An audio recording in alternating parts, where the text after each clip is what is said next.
Hello everyone, welcome to Drishti Judiciary's Law MCQs program. Practice questions covering legal current affairs, general knowledge and previous year questions. So let's start today's episode. First question is, what does Article 25 of the Constitution of India deal with? Freedom of speech and expression, right to equality, right to freedom of religion और right to constitutional remedies. भारतीय संविधान का अनुच्छेद 25 किससे संबंधित है? वाक एवं अभिव्यक्ति की स्वतंत्रता, समानता का अधिकार, धर्म की स्वतंत्रता का अधिकार या फिर संवैधानिक उपचारों का अधिकार। The correct answer is option C, right to freedom of religion. इसका सही जवाब है ऑप्शन सी, धर्म की स्वतंत्रता का अधिकार। Recently, in the case of Kailash versus State of UP, the Allahabad High Court made an observation and expressed concern that if the process of religious conversion continues, the majority population of the country could become a minority. Article 25 of the Constitution of India guarantees the freedom of conscience and the right to freely profess, practice and propagate religion. हाल ही में कैलाश बनाम उत्तर प्रदेश राज्य मामले में इलाहाबाद उच्च न्यायालय ने टिप्पणी की और चिंता व्यक्त की है कि यदि धर्म परिवर्तन की प्रक्रिया जारी रही तो देश की बहुसंख्यक आबादी अल्पसंख्यक बन सकती है। भारतीय संविधान का अनुच्छेद 25 अंतःकरण की स्वतंत्रता और धर्म को अबाध रूप से मानने, आचरण करने और प्रचार करने के अधिकार की गारंटी देता है। Next question, what does section 30 of the POCSO Act pertains to? Reporting of sexual offences, presumption of guilt, burden of proof और penalties for offences. POCSO अधिनियम की धारा 30 किससे संबंधित है? यौन अपराधों की रिपोर्टिंग, दोष का पूर्वानुमान, साक्ष्य का दायित्व या फिर अपराधों के लिए दंड। The correct answer is option C, burden of proof. इसका सही जवाब है ऑप्शन सी, साक्ष्य का दायित्व। The Patna High Court in the case of Deo Narayan Yadav alias Bhulla Yadav versus State of Bihar held that the presumption under Section 29 and Section 30 of the Protection of Children from Sexual Offences Act 2012 can only be raised when the foundational facts have been proved.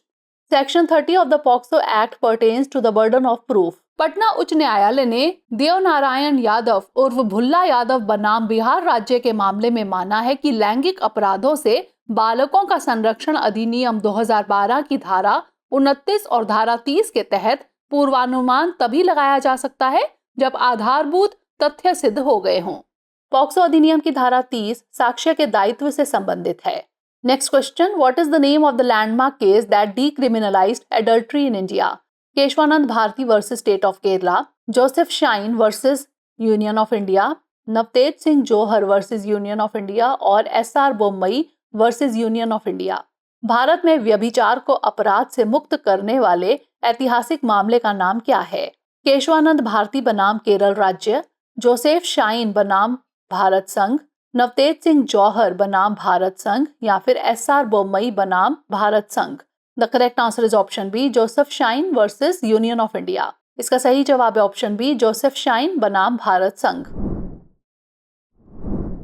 The Joseph Shine versus union of Indian case of 2018 is a landmark judgment by the Supreme Court of India which decriminalized adultery by striking down section 497 of the Indian Penal Code 1860.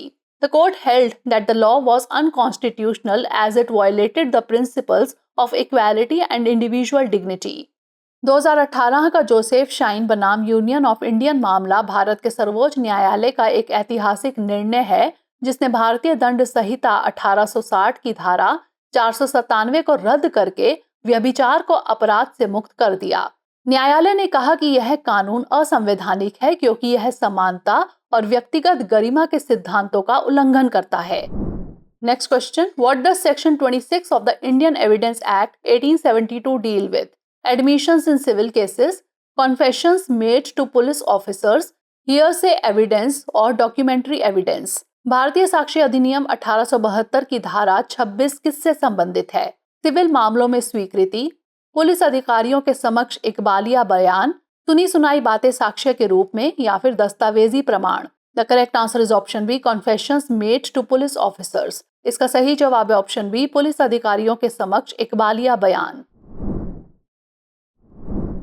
Section 26 of the Indian Evidence Act states that a confession made by an accused person to a police officer cannot be used as evidence against the accused in a court of law unless it is made in the immediate presence of a magistrate. This provision aims to prevent coerced or involuntary confessions obtained through police pressure or misconduct. भारतीय साक्ष्य अधिनियम की धारा 26 में कहा गया है कि किसी आरोपी द्वारा पुलिस अधिकारी के समक्ष किया गया इकबालिया बयान अदालत में आरोपी के खिलाफ सबूत के तौर पर इस्तेमाल नहीं किया जा सकता जब तक कि यह मजिस्ट्रेट की तत्काल उपस्थिति में ना किया गया हो। इस प्रावधान का उद्देश्य पुलिस के दबाव या कदाचार के माध्यम से प्राप्त जबरन या अनैच्छिक इकबालिया बयान को रोकना है। Last question. Every promise and every set of promises forming the consideration for each other is an offer, an agreement, an acceptance or a contract. प्रत्येक वादा और वादों का प्रत्येक समूह एक दूसरे के लिए प्रतिफल का निर्माण करता है। वह है एक प्रस्ताव, एक समझौता, एक स्वीकृति या फिर एक संविदा। The correct answer is option B, an agreement. इसका सही जवाब है ऑप्शन बी, एक समझौता। An agreement under Section 2 Clause E of the Indian Contract Act 1872 is defined as every promise and every set of promises forming the consideration for each other. In legal terms, an agreement occurs when one party makes a proposal or offer to another party and that offer is accepted. भारतीय अनुबंध अधिनियम 1872 की धारा 2 खंड ई के तहत एक समझौते को प्रत्येक वादा और वादों के प्रत्येक समूह एक दूसरे के लिए विचार का निर्माण करते हुए के रूप में परिभाषित किया गया है। कानूनी दृष्टि से समझौता तब होता है जब एक पक्ष दूसरे पक्ष के समक्ष कोई प्रस्ताव या पेशकश रखता है और वह पेशकश स्वीकार कर ली जाती है। Now is the time for practice question. Under Limitation Act 1963, the provision for condonation of delay is given in dash Section 3, Section 4, Section 5 और Section 6. आइए नोट कर लेते हैं अभ्यास प्रश्न। परिसीमा अधिनियम 1963 के अंतर्गत विलंब क्षमा का प्रावधान किस धारा में दिया गया है? धारा 3, धारा 4, धारा 5 या फिर धारा 6? Send the answer of this question in the comment section. Stay tuned for the next episode. Thanks for watching. इसका उत्तर हमें कमेंट सेक्शन में जरूर भेजिएगा। मिलेंगे अगले एपिसोड में नए प्रश्नों के साथ। धन्यवाद। डियर व्यूअर्स, अपने एग्जाम की तैयारी को और बेहतर करने के लिए हमारे चैनल को लाइक, शेयर और सब्सक्राइब करना न भूलें।